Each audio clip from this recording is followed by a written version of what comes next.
Attorney, sa nakalipas na 6 na araw po na impeachment trial ng Vice Presidente, may masasabi na ho ba tayong lamang sa pagitan ng House Prosecution Panel at ng depensa?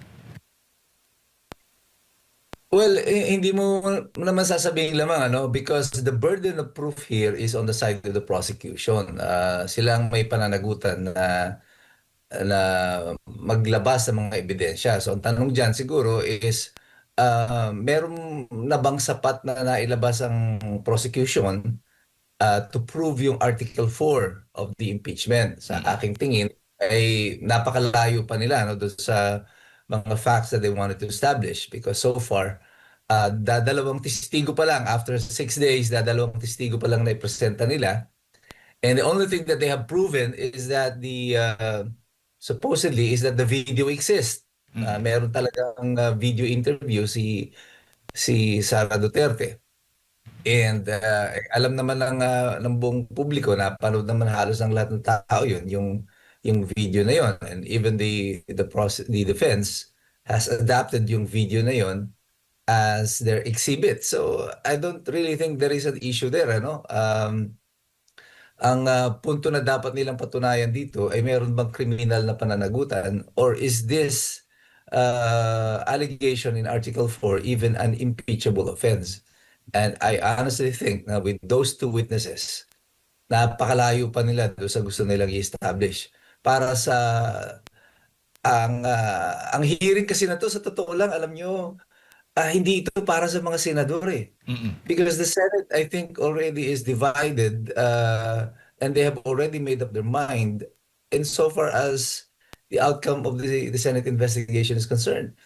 Ang hearing po na ito is more like for the public, to convince the minds of the people that Sara Duterte is guilty of something. And I think in that respect, they have failed miserably yung prosecution to win the hearts of the people and to convince us that indeed yung Article 4 can be a basis for the impeachment of Sara Duterte. Dahil wala po silang enough number, kumbaga attorney, kaya nais nilang siraan na lang si VP Sara Duterte. Ganun ho ba yung ibig po ninyo sabihin?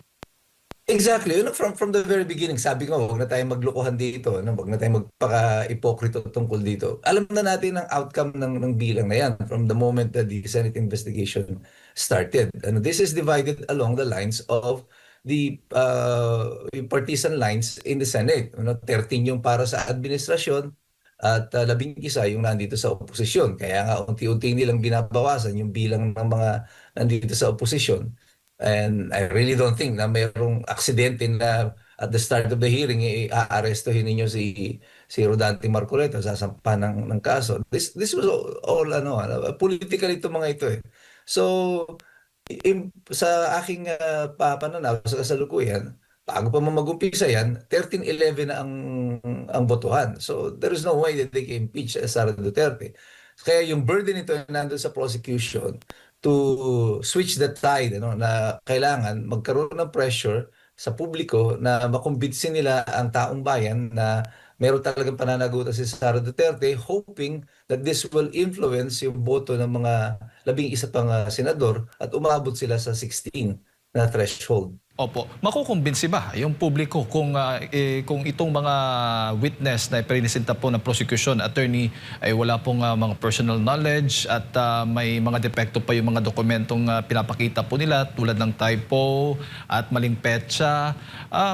Sa tingin mo ay makukumbinsi ang taong bayan sa kanila? Well, sabi ko kasi, it will take a lot for the prosecution to convince the public. About 32 million Filipinos that have voted for Sara Duterte. And the interesting thing about Sara Duterte supporters, yung mga Duterte supporters, mahirap silang baklasin. Talagang mga solid followers ito ng mga Dutertes, yung 32 million na yan.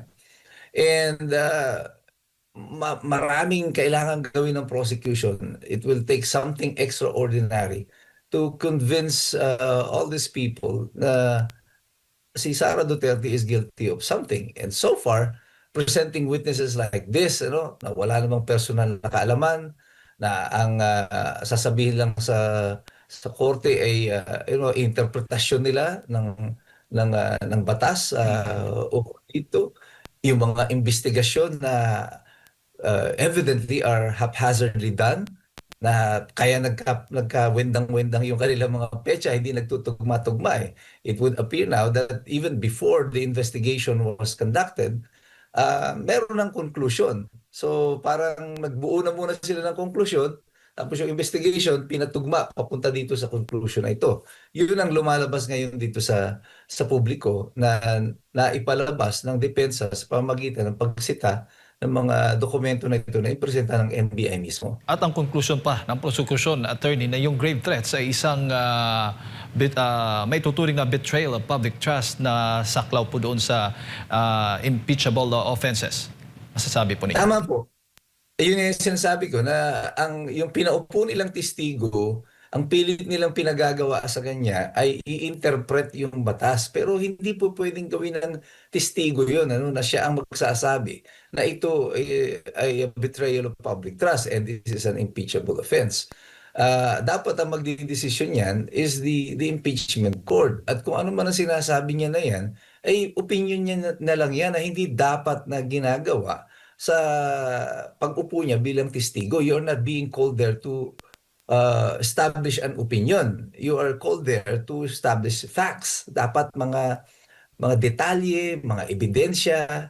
Ang opinion ay hindi po ebidensya. Hindi ka naman tinawag diyan bilang uh, expert witness on legal matters. You're supposed to establish uh, facts na dapat ilalatag dito sa Senado. So malabo itong klase ng presentasyon. Kaya nga sinasabi ko, after 6 days, after 150 million pesos spent dito sa impeachment trial na ito, na nag-exceed na doon sa 125 million na hinahabol nila kunyari kay Sara Duterte, the prosecution has gone nowhere. They wasted our time, they wasted public funds para lang to establish itong bagay na ito. And so far, the only thing they have established, mayroong video. Opo.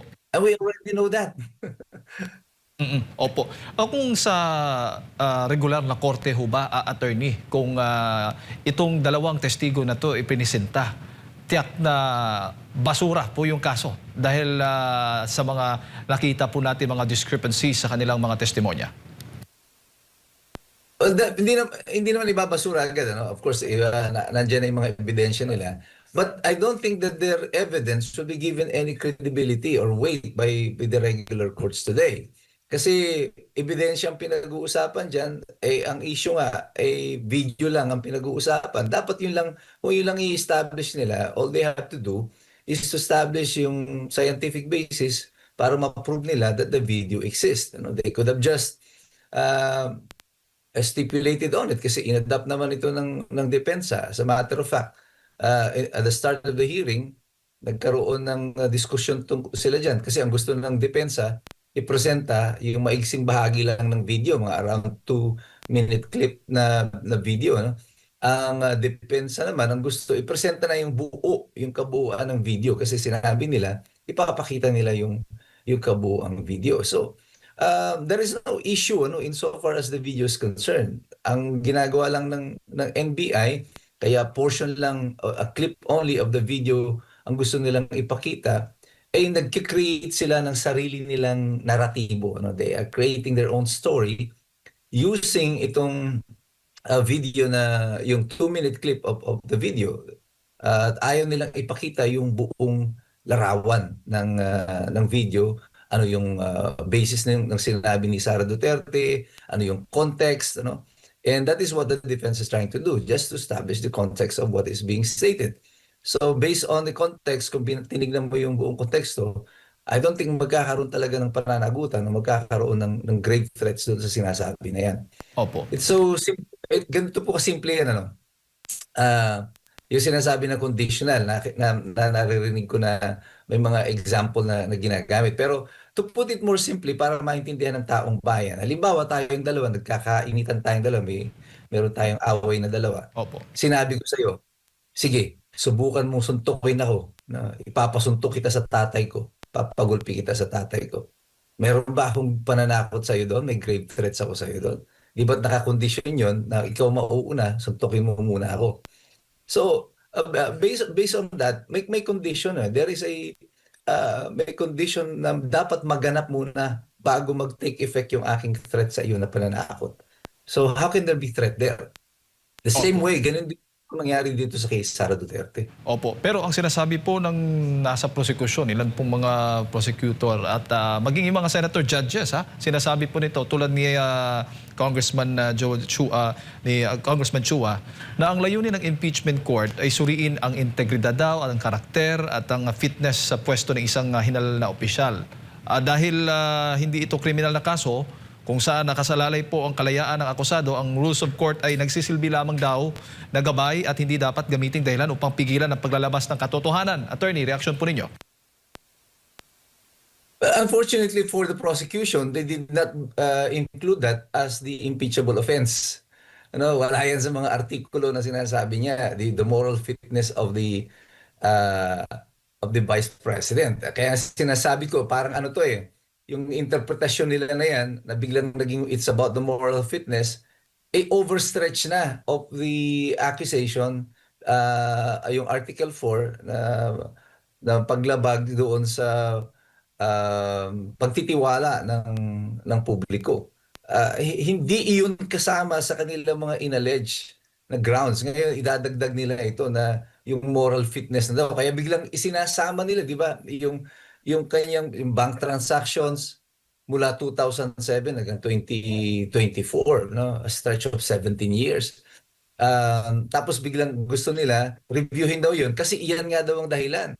Kahit na nung 2007 pa daw nangyari yung ibang mga transaksyon na iyon, it also proves daw yung moral competence. The problem there is that's not what the law says. Hindi iyan ang sinasabi ng batas pagdating dito sa impeachment, lalo na sa pagbubukas ng mga transaction records. Of course, dapat ang transaction records na bubuksan mo ay yun laang saklaw ng impeachment. Ano? At ikaw ay mai-impeach lamang bilang vice president. Hindi ka pwedeng impeach for acts committed as a mayor because hindi yun saklaw noong inilatag ninyo na kaso sa vice presidente. Opo. Sa tingin ho ninyo, masyadong technical ang Senate Impeachment Court at kung sakali man, hindi ho ba dapat maging technical dito sa impeachment trial ng Vice Presidente? Alam mo, naalala ko itong si Congressman Joker Arroyo noon during the impeachment hearing ni ERAP, if you Opo. still recall. Naging issue din po ito that other senators who are not lawyers. I think it was Kit Tatad, ano, ang nagsasalita no. Sinabi niya yan, yung avoid yung mga technical rules and et cetera, et cetera. Ang sabi ni Senator Joker Arroyo, itong avoiding daw of technical rules is usually the the excuse of the uninitiated. No, ibig sabihin nun, yung mga hindi abogado, yan ang nagiging excuse na dapat ay hindi tayo masyadong technical. The problem is, the impeachment court is a court. You know, it is governed by rules. Dapat may rules yan. Kaya nga hearing eh. So, hindi mo pwedeng iwasan na sasabihin na technical. Ano? As a matter of fact, kung panoorin nyo yung mga naging impeachment cases noon, yung dalawa, kay Renato Corona at saka kay Erap Estrada, mas, with due respect to all the lawyers now, mas matitindi po yung debate noon, ano? Yung usapan noon, the lawyers are really great ano nung panahon na iyon. Sarap panuorin ng pagdedebate ng mga abogado nung kapanahunan na iyon. Ito nga hindi pa ito masyadong technical no? Napakasimple pa lamang ng proseso na ito na dinidinig sa Senate tapos magrereklamo reklamo ka na kaagad about the technical rules. There is nothing special happening in the Senate. Ano? Parang, kumbaga rules and technical procedure, nasa grade 1 ka pa lang nito. Hindi ka pa talaga nag-elevate doon sa time na parang talagang technical na debate na yung pinag-uusapan dito. Napakasimple pa lamang po ng mga argumentong pinag-uusapan nila dito, nagrereklamo na agad sila. Opo, bago ko lang ipasa kay partner Admar, ang sinasabi po ng depensa yung huling araw nga, o yung ika-anim na araw ng impeachment trial, bago po nag-adjourn, wag daw habaan yung magiging explanation, yung conclusion. Kapag may motion na isasabihin, dapat doon lang, wag nang dagdagan pa ng kung ano-ano na maaari pong maging conflict o maging conflict po doon sa law and fact ng kasong dinidinig po ng impeachment trial. Ano ho bang reaksyon ninyo doon? Tama po ang depensa doon. Kasi ang ginagawa po ng prosecution, kaya sabi ko, napapansin niyo ito, dalawa yung team nila. No? Yung, yung private prosecutors appears to deal with the technical matters. Tapos yung mga public prosecutors, yung mga congressman, sila naman doon sa mga manifestations, yung mga drama, ano, para magmukhang political speech yung kanilang ginagawa. Si Luis Tro, nung kasi nagawa siya ng manifestation, ang ginawa niya, ima-manifest lang niya, mag-move lang dapat siya to withdraw all the other witnesses. Ang ginawa niya, pagka-move niya to withdraw the witnesses, ipinaliwanag pa niya. Kasi sa tingin ko, sapat na yung naipresenta namin ng ebidensya. Kasi itong si ganitong testigo, nasabi niya na tayong ganito. So, aside from moving, nagpuput on record na siya at ipinaririnig na sa publiko, kaya nila ito wini-withdraw kasi sa tingin namin sapat na yung ebidensya namin na ito na yung nagawa namin na hindi dapat niya ginagawa. Dapat ang gumagawa niyan, ang gagawa ng conclusion na yon is the Senate impeachment court. Hindi yung mga councils ang dapat gumawa ng interpretation. Again, ito nakikita natin na this is about mind conditioning, as much as possible, mailabas nila sa publiko that they're doing good. Sila na gumagawa ng sariling interpretasyon ng kung gaano kaganda yung kanilang performance dito sa Senado. Parang, tinatapon na sa publiko, ito kami, ang galing-galing namin, ito na yung mga nagawa namin, which shouldn't be done in a manifestation. At tama sa tingin ko ang depensa doon when Attorney Season made the manifestation of that. Attorney Mike, magandang umaga, si Admar po ito. Yun pong mga Hello, Admar. pag-atras ng mga testigo sa kahit alinmang mga trial court, isa po ba yung senyales na minsan nagagamit ng depensa ang testigo imbis na makatulong sa prosekusyon along the way? Kasi for sure, pinag-aralan nila itong lahat, kaya napili nila itong mga testigo na ito. Mahabang panahon na po ang ginugol dito na paghahanda, lalo na po sa mga taga-usig laban kay Vice President Sara Duterte, yet biglang ia-atras yung mga testigo. Well, sabi ko nga sa inyo, dalawa ang hearing dito. Ang hearing para sa Senado, ang hearing para sa publiko. Yung para sa publiko is all about optics. Anong itsura nito? Although technically, pwede mo naman talagang i-withdraw yung iyong mga testigo at any time. Ikaw magdidesisyon yan kung yung mga abogado, kung nararapat pa ba na ipresenta nila yung mga abogado. Pero in the minds of the public, kasi yung Senado, meron na yan eh. Alam na nila itong yung decision nila dyan eh. In the minds of the public, kapag ikaw ay naglista ng testigo at sinasabi mong marami kaming testigo, di ba? Umpisa pa lang, we have lines of witnesses na gagamitin natin laban kay Sara Duterte. Tapos ngayon, mas marami ka pang ini-atras na testigo kaysa dun sa impresenta mo, the optics are not good. Ang pinakikita nito sa publiko, ay wala pala yan. Di ba? Parang make-up lang ng abogado nyo itong mga listahan ng niyo na isinumitin nyo sa amin. No? Pampapogi lang pala yung listahan ng witnesses because you cannot present the witnesses. So, I don't think the withdrawal of the witnesses did the prosecution any good. Wala itong mabuting naibigay sa prosecution at the moment. So, I think by withdrawing that, pinakita lang ng prosecution that actually from the very beginning, they have no witnesses. At ito ang matagal na nating sinasabi, wala talaga silang mga testigo. Even yung pag-include nila kay Zulaika Lopez, that's I think that's a blunder, ano. Bago inilista mo yung chief of staff ni Sara Duterte, that shows na you're extremely confident na kaya mong baliktarin itong testimonya ni Zulaika Lopez against kay Sara Duterte. And then bigla kang aatras, ay wag na lang, di ba? Pagkatapos mong hinamo ng away, tapos biglang nakita mo, ay malaki pala siya, wag na lang, di ba? So, para sa publiko, masamang tignan ito. I think they lost in the PR war dito pagdating sa withdrawal ng mga witnesses nila.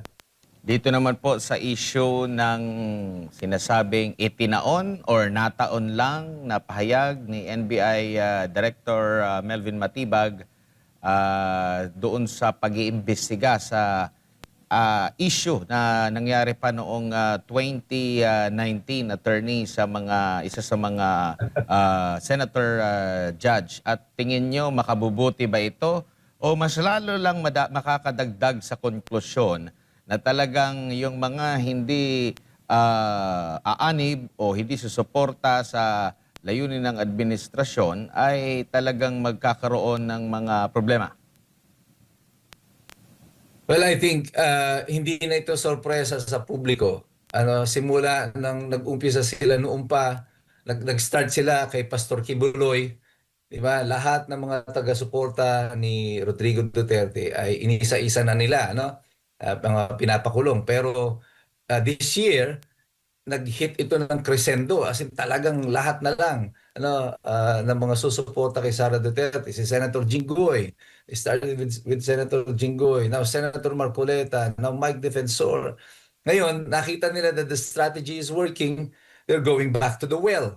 Ngayon, magbubukas naman di umano ng investigasyon dito sa yung Clark, nung nangyari nung 2019, yung sa pagbuo ng mga sports facilities doon.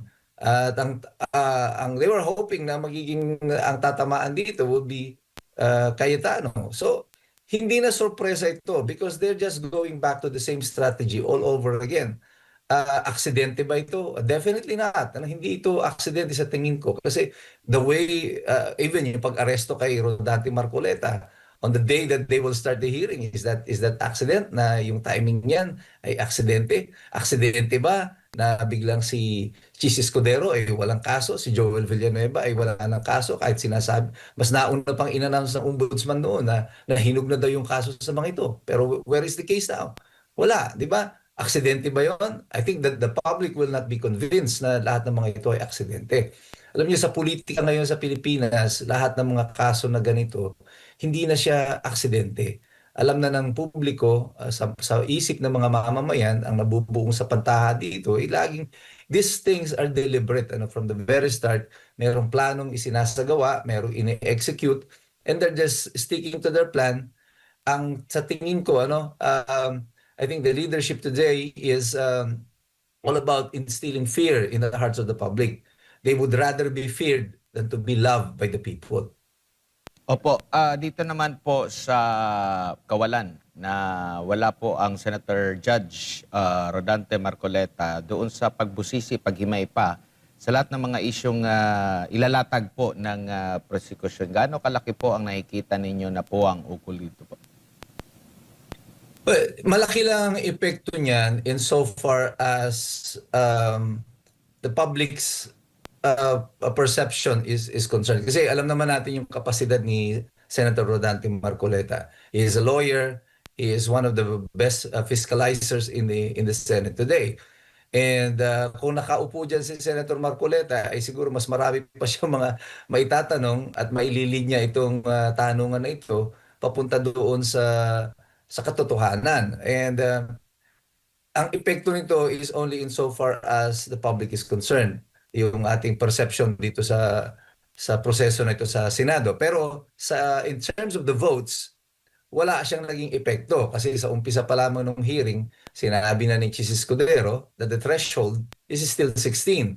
They needed 16 senators to convict si Sara Duterte. And as of today, they only have 13. So hanggat hindi nila nare-reverse yung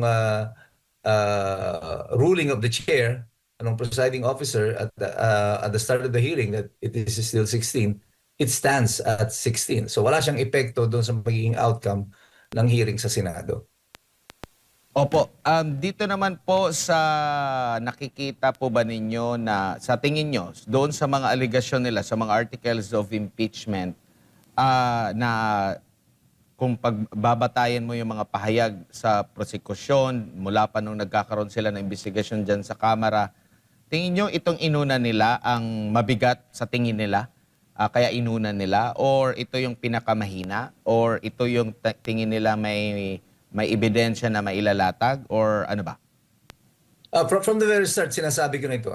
The only reason I think inuna nila yung Article 4 is because ito lang yung meron silang ebidensya, meron silang testigo. Kasi ang testigo nila dito, puro mga NBI lang. Nakita nyo nga, lahat na ng ibang testigo, winidraw na. Ano ngayon, puro NBI. Pinakahuli dapat si Matibag. I don't know, even though kung uupo nga itong si Matibag, I hope na umupo nga siya. Gusto ko siyang madinig na kung totoo ngang hindi siya matitibag kapag siya kino-cross-examine ng mga abogado at ng mga senador. Gusto nating mapanood siya diyan sa Senado. And the only reason kaya nga nila inuna yung Article 4 kasi diyan lang sila mayroong available witnesses. Kasi nga NBI ang kanilang witnesses, imposible namang hindi pa nila maiupo yung NBI. So, itong inuna nila, they are buying for time at baka, sa presentation, makapanakot pa sila o mabawasan pa siguro nila yung hanay nung mga senador na nasa sa oposisyon. But with the nature of the presentation of the two witnesses, I don't think they have done anything, to weaken the resolve ng mga senador na nasa oposisyon para bumaliktad ng kanilang posisyon tungkol dito sa impeachment case na ito. Alright, Attorney, siguro yung huling mensahe po ninyo para sa ating mga kababayan, lalo na doon sa mga nakatutok sa impeachment trial ng Vice Presidente. Well, ang impeachment hearing po na ito para sa ating mga publiko ay na nakikinig ay this is a battle for the hearts of the people sa tingin ko po. Ito ay labanan para po sa puso ng mga mamamayan. That's why I always encourage the people to participate. Tayo po ay patuloy na makinig dito, tayo po ay makilahok at magpatuloy po kayo sa inyong pag-aaral. Kasi madali pong lokohin talaga yung mga mamamayan, yung mga tao kung ang pagbabasihan lamang natin dito ay kung ano yung nadidinig natin sa publiko, sa TV, sa social media. But if we ourselves are armed and educated, mahirap talaga nila tayong lokohin. Kaya lagi ko sinasabi sa ating mga kababayan, pag-aral tayong lahat kasi mahirap po talagang makialam yung taong walang alam.